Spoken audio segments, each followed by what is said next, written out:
Are we on the Éarte? I think Yes, so. we are, because that is the name of our show. Welcome. I am Sam de Leviathan, and this is our Children of Éarte after show, where we let our heroes catch their proverbial breath for a week while they run out of air in game. Don't worry, I'm sure it's fine. With me tonight are Alicia, Jen, and Adam. Because I can't let them have all the fun, I had to split the party too. So thank you all for joining me. Please introduce yourselves, starting with Jen. Hello, I am Jen Kretchmer. You can find me on socials as @DreamWisp. You can find me streaming on Twitch as DreamWispJen. I do a bunch of the things, so find out more in the places where I talk about the things. And I play Maeve Morgan Flynn, your friendly neighborhood troublemaker, who doesn't get an accent tonight because I'm not playing her. Maeve Morgan Flynn. I can't do it. Maeve Morgan Flynn. Friendly neighborhood troublemaker. Ooh, I got an accent. Yeah, you got it. Fine. All right, imitator. Who are you and what are you doing in this call? I'm Maeve Morgan Flynn. No, I am really, really bad. Sorry about that. I apologize to everyone involved. Most of all myself. I am Adam Bradford. I am the CDO at Demiplane. We have so many exciting things going on right now. We're working really, really hard on character tools for the Pathfinder game, but then that is going to move on to Avatar and Vampire and so many other games that we haven't even announced yet. So many exciting things happening at Demiplane. It is a joy and pleasure to come into the office every day. And I really love Tuesdays as the highlight of the week, where I get to play with all of these wonderful people. Also, some people that aren't with us tonight, but I play Silas Jordan. I guess we can just drop the Jordan at this point, because if you're watching this, you're probably pretty hardcore and you won't be spoiled. Hopefully you're caught up on everything. But Silas Sorrell, who is your dimensionally displaced magical superfan. Is he named after the spice? I keep forgetting to ask you about the herb. Remains to be seen. Fair enough. Yeah, we'll see. Well, with secrets of her own, Alicia, please introduce yourself. Hello, everybody. My name is Alicia Marie, and you can find me on socials at Alicia Marie Body. I am a general, just creative person. I'm a costumer, and one thing I want to mention, I've made a lot of costumes over the years, and I've gotten to make a lot of really great costumes that I love to wear for myself, for other people. But I'm actually getting the opportunity to collaborate with a company I love and make like a dream sort of costume, something I've been dreaming. So this is a really fun moment in time for me as a maker, because I'm getting to make my dream costume. I can't talk about it yet because everything in life is NDA'd. Everything in life is NDA'd these days. But I'm in a very happy place, even though I look crazy right now. I'm feeling good. On this beautiful show with these amazing people, I play Fairuza Armstrong, attorney at law, and currently completely out of her mind. Alicia, I have to jump in real quick. So since you do so many things, and I see the things that happen on social media or whatever, and I'm like, oh my goodness, I can't believe she got to do that. That is so cool. Like, can you be sure that whenever the thing that you just talked about actually happens, that you let me know? Because I want to know what the thing is that has you that excited. Because I would just assume it's all the things that you. It's all just the same thing. Well, I'm just saying, like, all of it looks exciting to me. So I want to know what it is that you're saying is a dream project.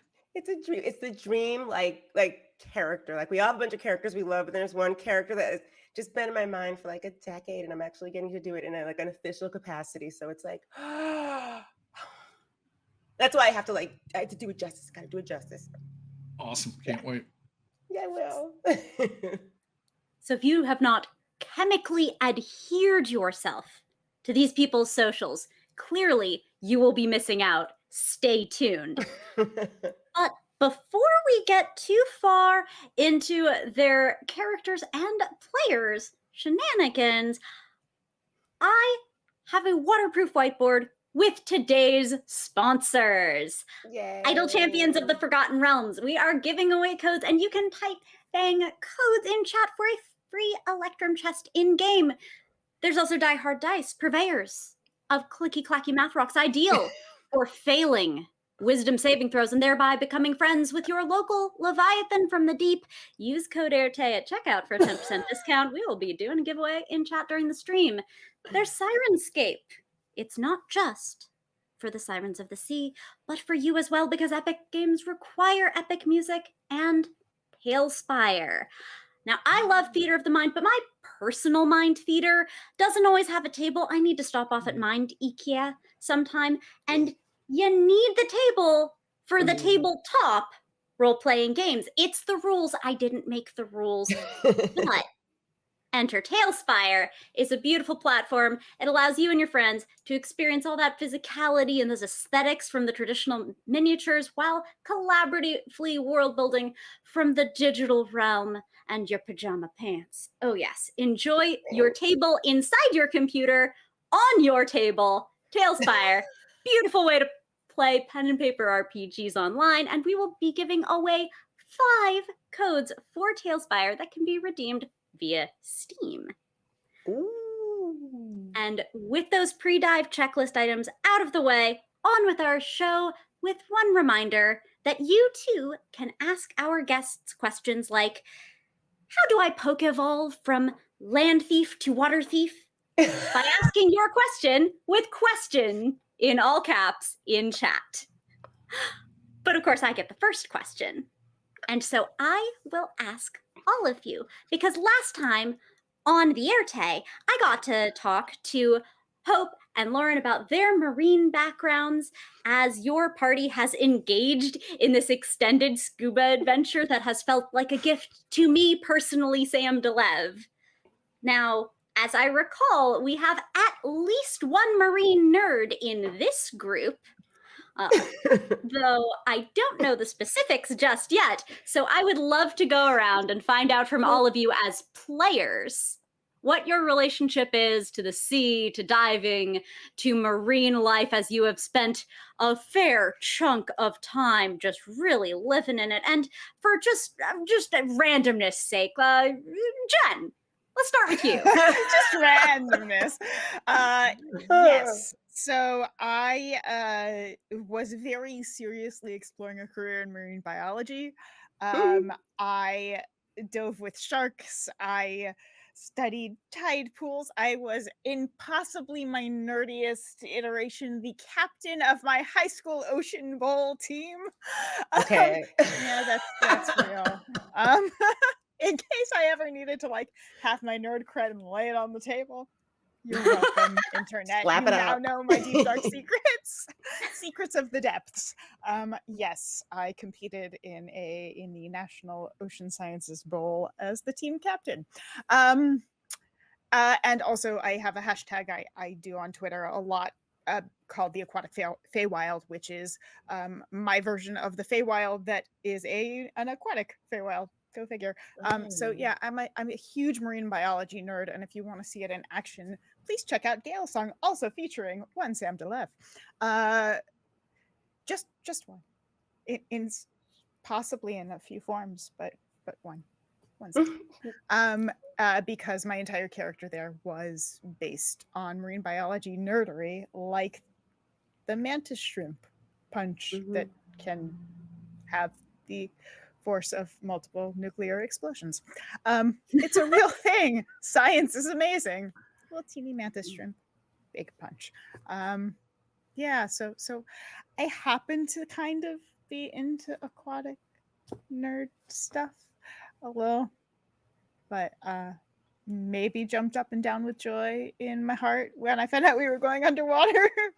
But Maeve, not so much. I don't think. She's a land nerd.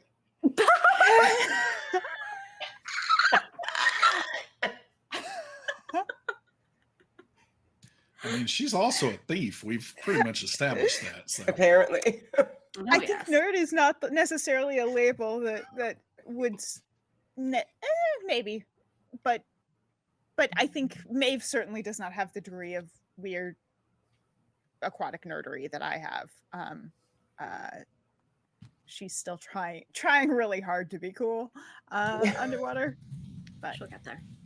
It's okay. she'll- No she'll- ocean sciences bowl for her. No ocean science. I mean, maybe a bowl that she took with her to pour on someone's head or something. I don't know. I have a feeling if Maeve had a bowl of liquid, that's what would end up happening at some point. Adam, what about Silas? Marine life, terrific or terrifying? For Silas, he doesn't like it a lot.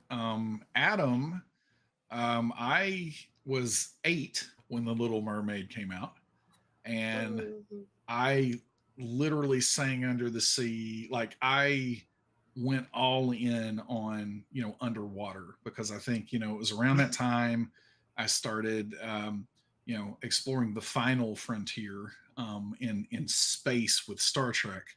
And there was just something so appealing.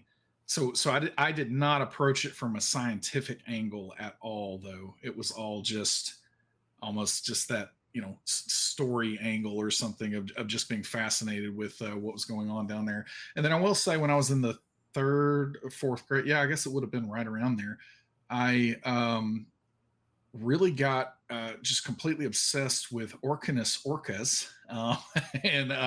So I loved killer whales. And I actually was making comic books back then, drawing and scripting. And we went to the school board one day and photocopied 800 pieces of paper that we folded into comic books and everything. But with that, I had a character called Blackfish, because that's a nickname for killer whales. And this was before I ever knew about characters that, like Orca in DC Comics. But it was kind of a mutant, because I was in Ninja Turtles too. So it was a mutant orca that, had powers. And the comic was actually kind of, fairly comedic, with a little bit of a dark streak for an 8 or 9-year-old. So very similar to Ninja Turtles, but yeah, so I definitely went through a very big phase there.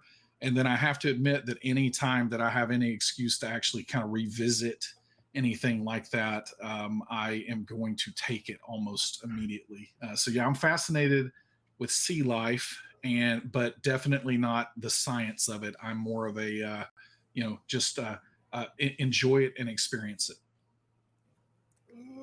Adam, a story guy. I never would have guessed. You could maybe do a little bit of something with that. I sense a lot of potential in you. Perhaps one day. I mean, I do like science, though. There are just other things that I care about with science. So I just want to clarify that part. We'll have to talk later. But first, I want to hear from Alicia Marie. Tell me about your aquatic feelings. Okay, I have 3-pronged, like a trident, sort of involvement with like oceanic type things. Number 1, I think that James Cameron traumatized a generation of 80s and 90s kids with The Abyss. Okay. That's good. Okay, yeah, it's very good. This is why we have to. Like, yeah. Number 1. Number 2, okay, so I used to hold, and we're not going to cover this, but I used to hold like Mensa meetups at my house to specifically discuss science things with other people. And my science is not of the sea, I'm neuroscience, but there were a couple of marine biologists and in my little group of friends, and they would share stories of there, and they just continued to scare the hell out of me with it. One of them had been bitten by a shark before, and I was like, yeah, never swimming ever again, not even in a pool. I'm not swimming anywhere. But thirdly, back when I used to be a model, the company where magazine like flew me to Australia for the shoot. And I remember I was like in the water, and I was, in my like bikini, like all like 20 something years old, like, oh my God. And then I remember at one point the photographer said, can you move like 5 feet to your right? And he's like, not backwards, just straight to your right. And I was like, okay.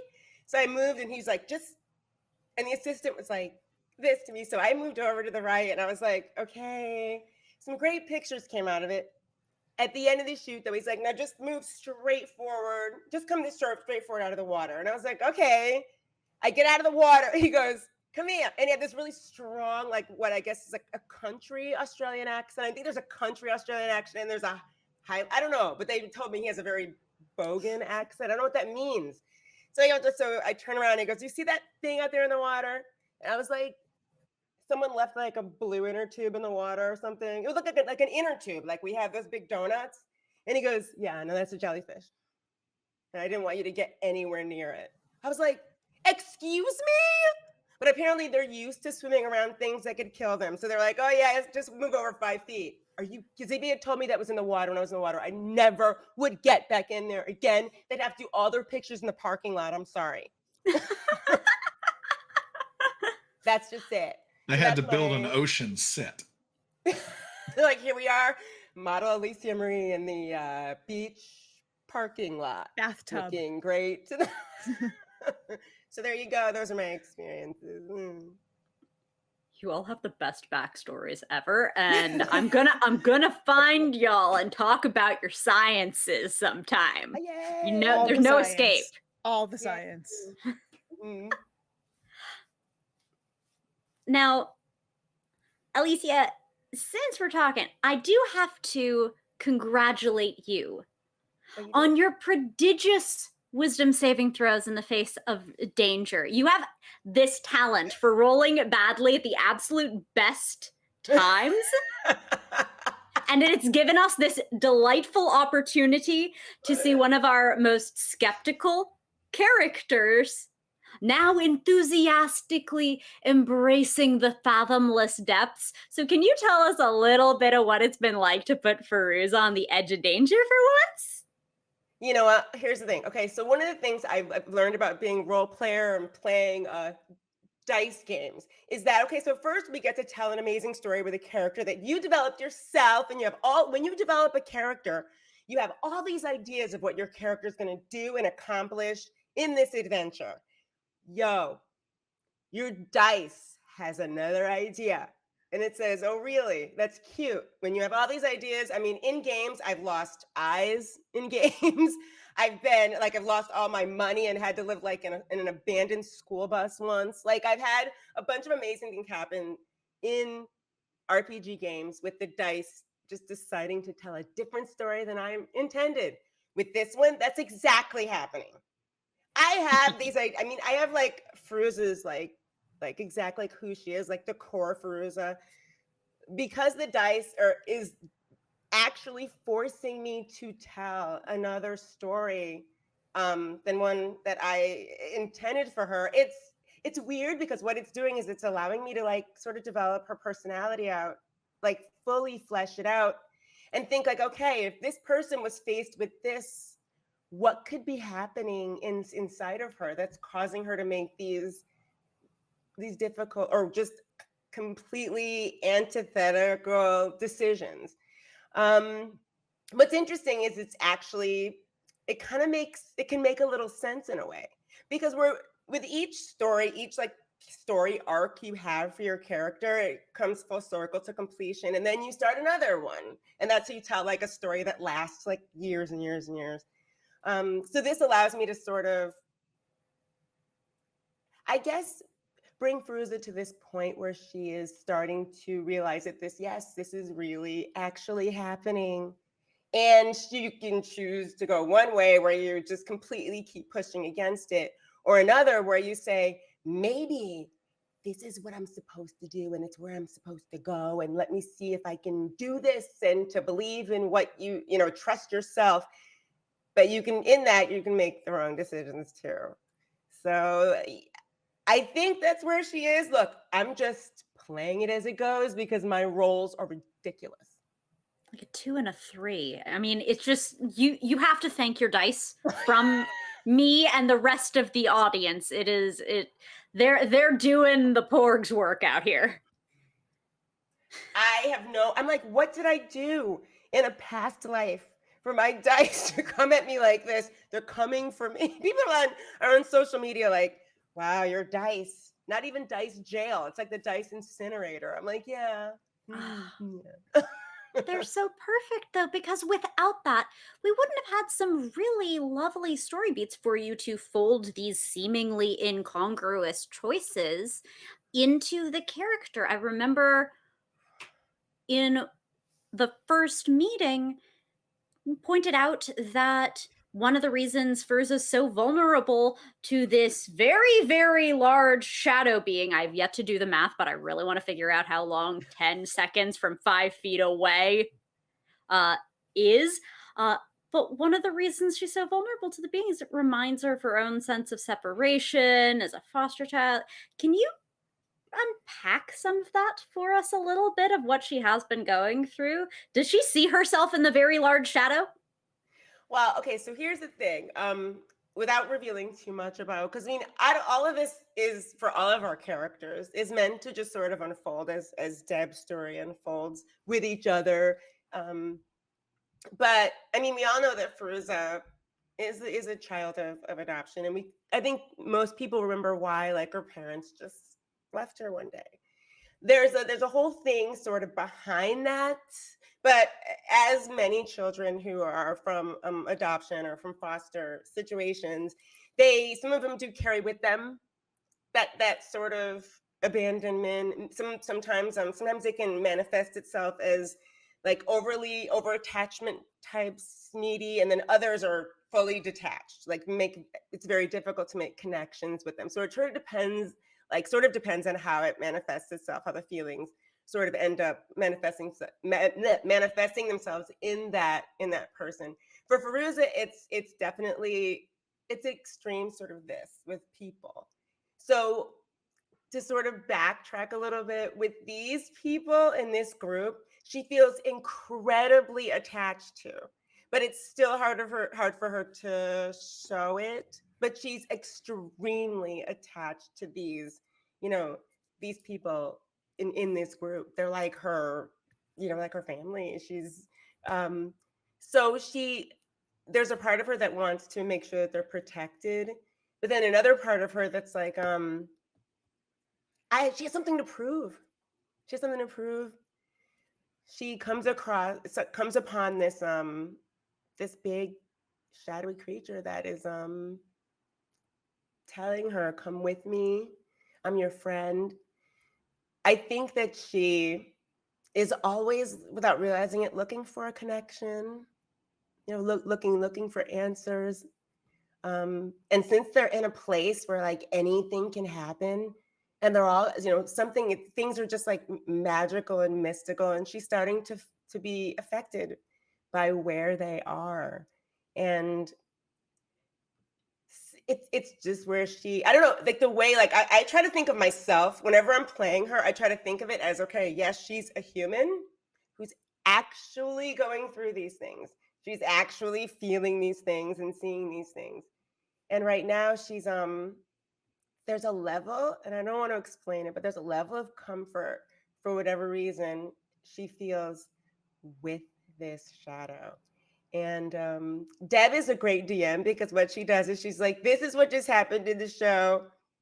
I'm not going to tell you much about it, but you're allowed to role play it how you feel. Have fun. And we're like, huh? And I know that Adam went through it with his character, so she kind of lets you play it how you want to play it. So I've sort of had these little like when you have your character sort of board out in your head. I have, if this happens, this will happen. If this happens, this will happen. But you often end up doing this with it. So for Fairuza, I have a bunch of, I guess I call them data points for what will happen if this happens and that happens, to actually allow me to tell her story the way I want to tell it, which is definitely, I can tell you this, a love letter to adoptive parents.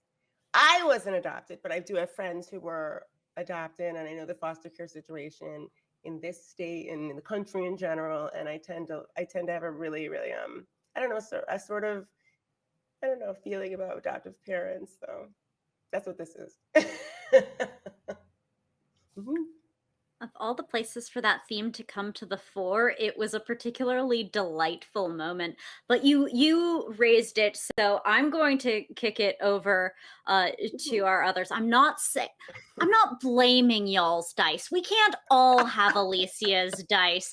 But do either of you feel like you've gotten swerved on this game? How have the characters been roughly what you've been expecting, or have some of those twists and turns brought you somewhere unexpected? Adam? Went to me. I was going to let Jen go first to give myself time to think. No, yeah, I think that for me, it really does come back to just thinking about motivation. And so I can definitely say that for Silas, discrete events have happened that I never thought would actually happen, but the motivation that the character has is consistent and has been consistent, from the beginning. And so I think that that's what's so great about these types of games, and it's something I've talked about before when I run games that just because an NPC is off camera or out of a session doesn't mean that they're not still operating in some way and executing whatever their motivations are. And so when I'm playing a character, I think about it that way too. And so Silas's motivations, I won't say that they haven't changed. They probably have changed at this point, but that was all part of the plan that they would change over time. And so no swerves or I can't remember what you just said, but I liked it. Was it swerve? What did you say? It was, Did you yeah. get swerved Swerve. on? Okay. Yeah. Swerved Yeah. on. Swerved on. I like it. So no swerves from that perspective, but I definitely have had several things happen that I was not expecting to happen when they did, how they did, where they did, and all of that. And I think that that's just where, again, working with Deb is so great on so many levels. But one of the things that I think that she does really, really well is as Alicia was saying, gives you space to breathe with how you're playing the character, but then she is really just clear and concise about where the guideposts are about, like, this is the thing that is going to happen, and a lot of that does happen off camera, out of session, and it's never staging anything. It's more just saying that, like, hey, this happened to you. And as a result, these are your new circumstances.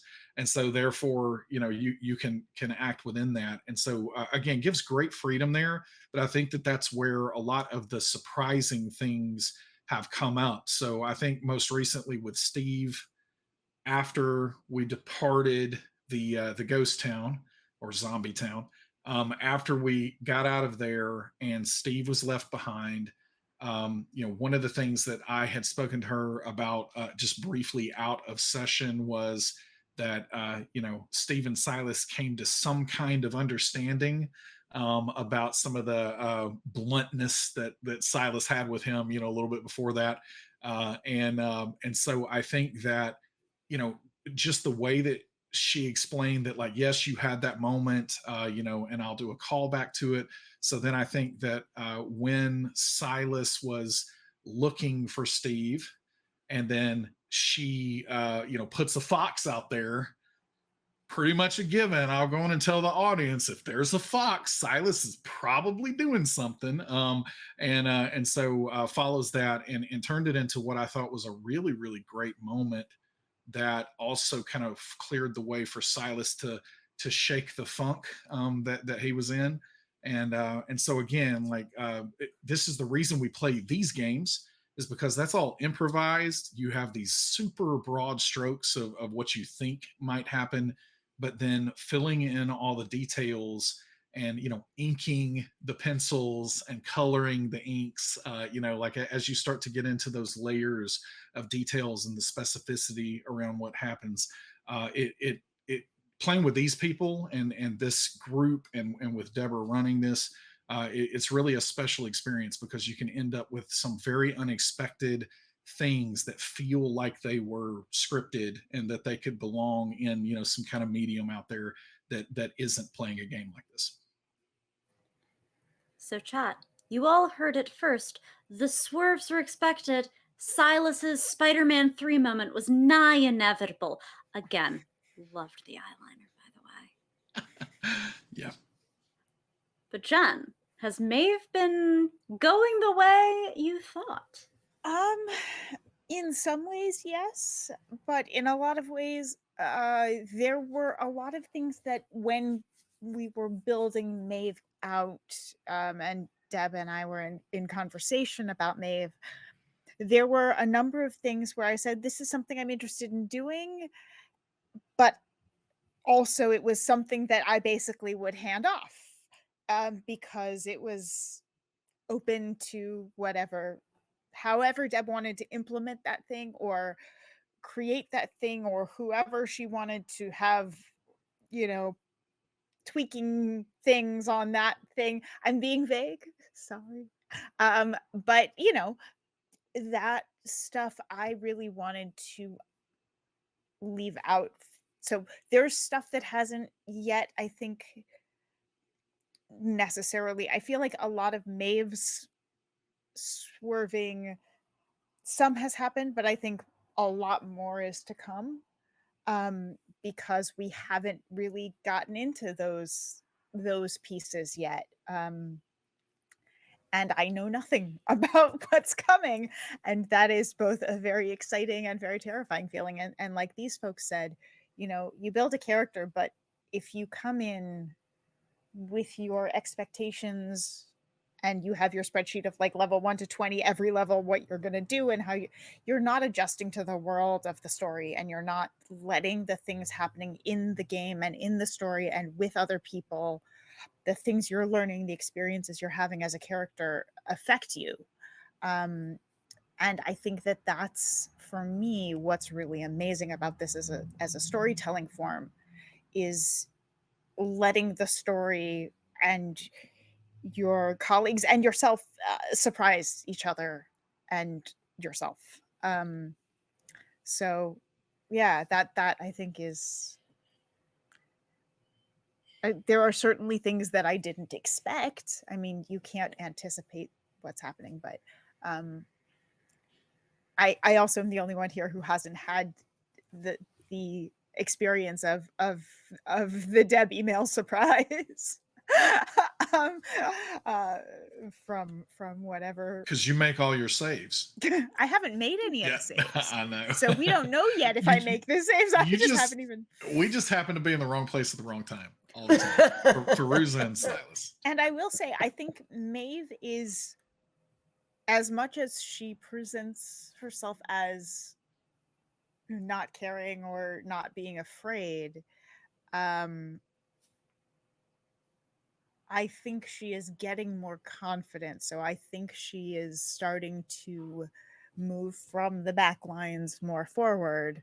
And so I think the likelihood of me getting myself into stickier situations is certainly more likely on the horizon than it was in the rear view.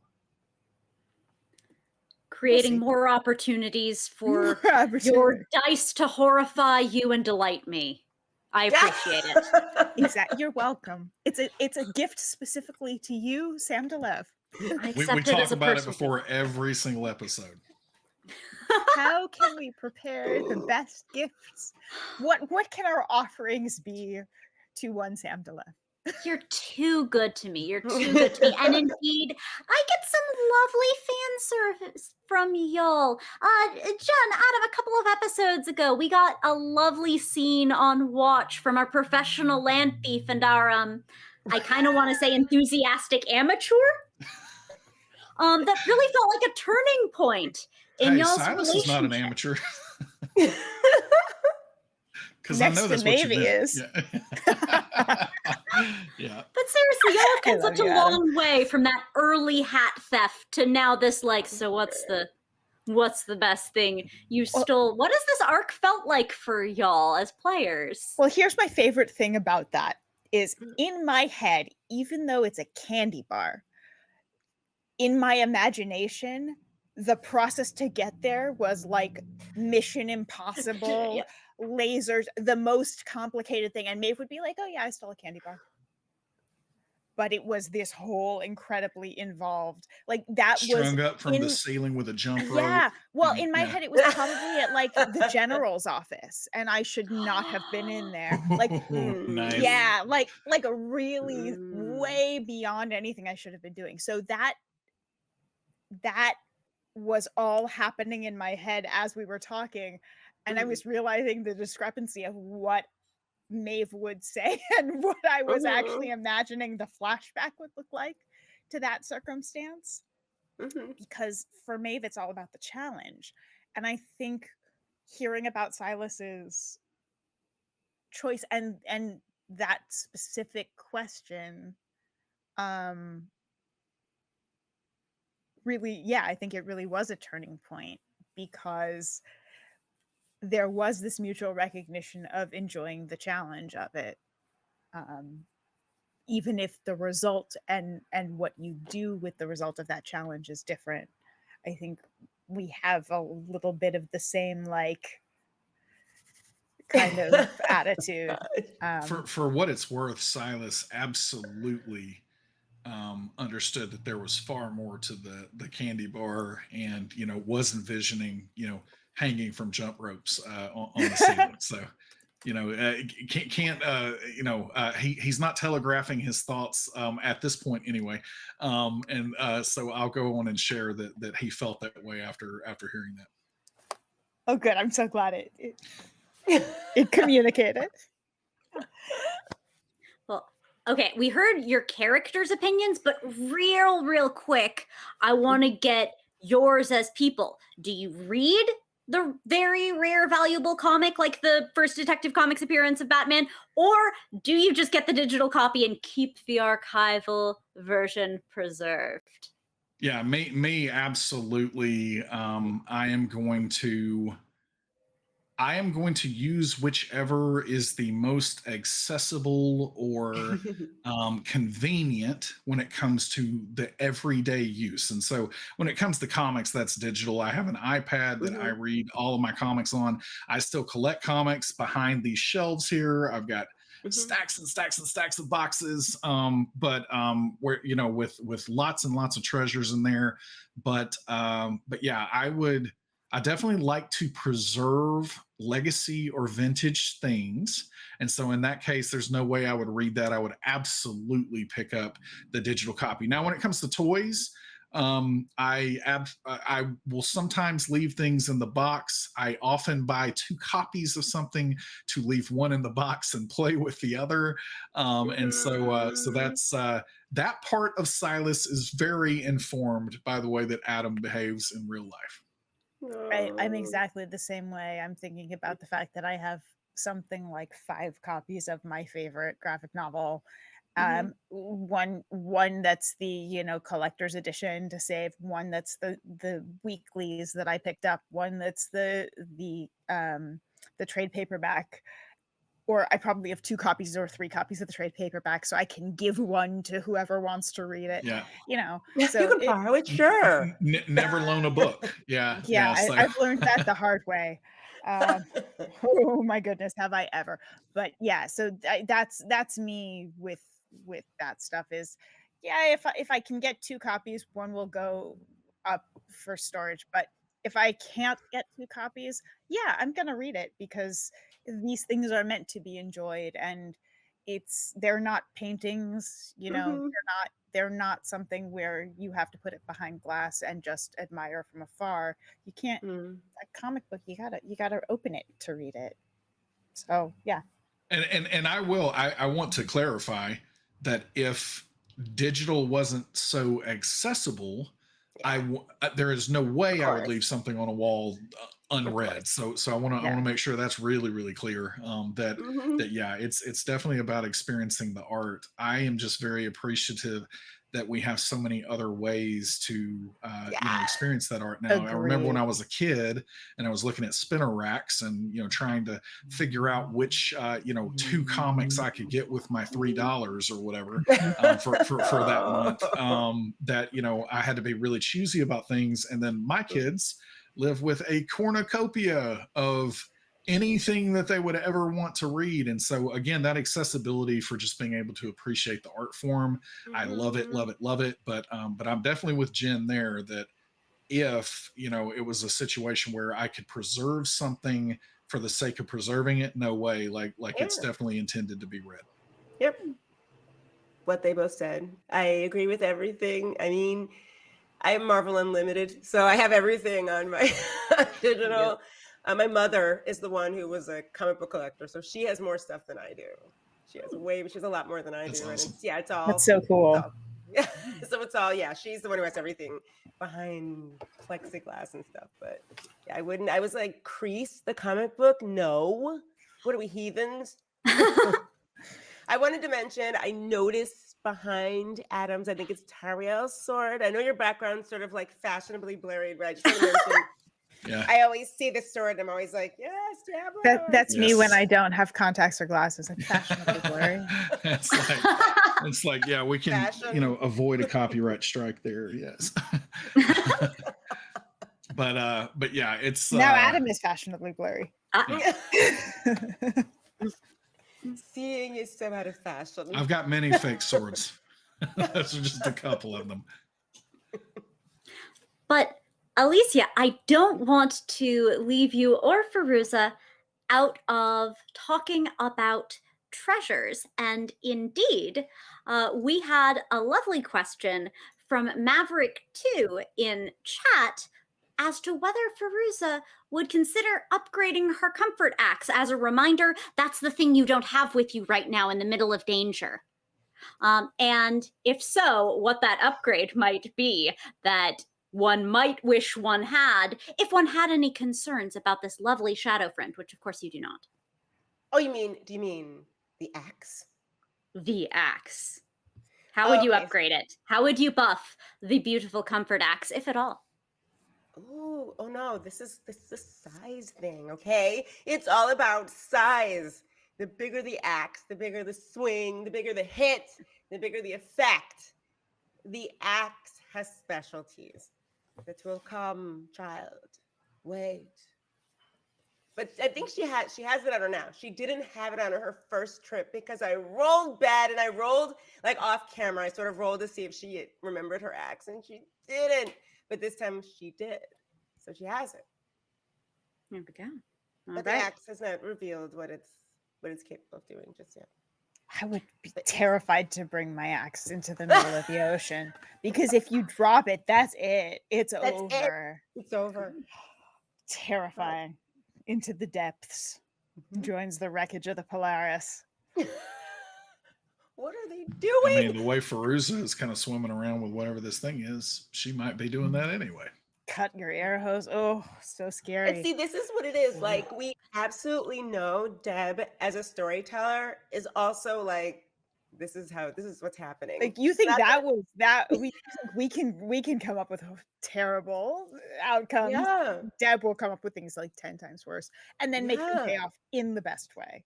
Yes, exactly. I have complete respect in general. She never ceases to like surprise us as players. Like, wait, what just happened? So when you roll especially low, the way that I do a lot of the times, I'm like, and I see everybody's face, all the other players go, oh no, because they know as players, they're gonna have to deal with whatever happens as well. It's your problem now, y'all. I just now have this image of Fairuza like tucking her axe into her flippers.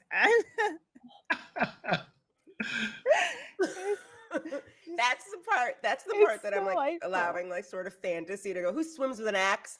But I'm allowing that sort of storytelling thing that she has her axe on her. Don't worry, it's not at all uncommon to swim with a knife in case you get caught on something. You're just more proficient in a different tool. And I'm sure you'll remember to use it when there's a threat and not just stick around and play with your friend. My wetsuit is caught. It's like this. Through the water. You got the water resistance. Yeah. Everything's fine. For the work, It's totally fine. Mm-hmm. And we recently, I think we recently leveled a little bit. So there are things that happened that I've specifically for reasons not revealed. So, but yeah. Right. Axe may yet hold secrets. But per colloquial, that is not, an axe is not just a weapon, but occasionally also a guitar. And we have a man of pop culture, and he makes references, including musical references, that I 100% do not understand, but we have still more of them now because I understand that Adam has brought us a little treat, a little bit more fan service to me personally, Sam DeLove, and a music video recap. Can you tell us a little bit about that, which we are about to enjoy?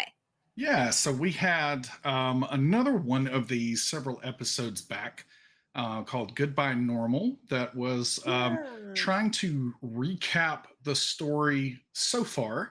And, it's ostensibly a recap, but really you're probably not even going to understand it unless you've already watched the show. So, this is the way Silas thinks. And so that was done. And we've, chewed through a good bit more story now. And so Silas is just taking a moment, when he's about to die. And this is just kind of a glimpse into his head. And so put this together over the weekend. And the only other thing I will say is my son, lots and lots of voices in this one. And so my son actually helped record some of the vocals here too. So this is, Luke Bradford, my son, that is going to be doing some additional voices here. Oh, well then, let's drop the sea bass. No, the bass. Let's drop the bass and check out this recap.